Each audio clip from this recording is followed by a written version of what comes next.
Over public safety management in Walker continues. Today, the City Commissioner's Public Safety Committee voted to move forward with a plan that would, among other things, take the day-to-day operation of the police and fire departments out of the hands of current Public Safety Director Catherine Garcia Lindstrom.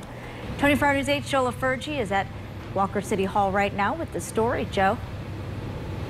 Yeah, Marley, the supporters of this say it's just good succession planning, that they want a smooth transition when current Public Safety Chief Catherine Garcia Lindstrom decides to retire. But the chief says she has no plans to retire. So what are the next steps? The restructuring plan, along with a letter from the police union to Walker officials expressing concerns over Garcia Lindstrom's leadership, has the chief frustrated. But not at the union or the city commission. Every time the media shows up and every time there's another rumor that's out there, it's got a life of its own. There is a wave of employees that will be eligible to retire from the city within several years of each other. And that, according to backers of the plan, is the reason for the proposed shakeup, in which Garcia Lindstrom would keep her title, but she'd no longer be in charge of the day-to-day operations at Walker Police and Fire. Her current deputies would assume newly created police and fire chief jobs. They'd report to the city manager, not Garcia Lindstrom, who would concentrate on more big picture things like writing grants.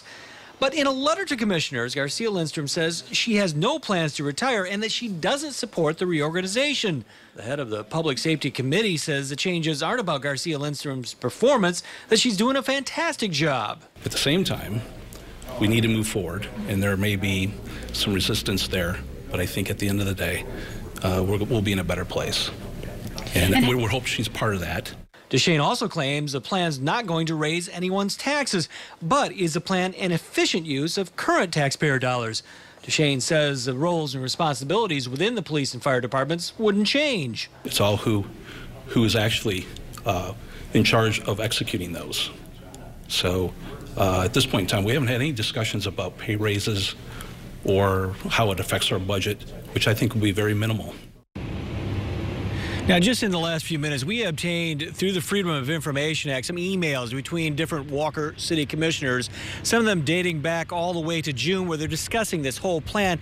And in one of those emails, there was some discussion of convincing Catherine Garcia Lindstrom to retire. The reason, some dissatisfaction within the rank and file within the police department. Now, that is one single email. We're still reviewing several of these emails to see if that discussion went beyond that particular conversation. Again, that happening back in June, so we'll continue to review those and let you know what else they tell us. Right now, live at Walker City Hall, Joe LaFurgey, 24 Hour News 8.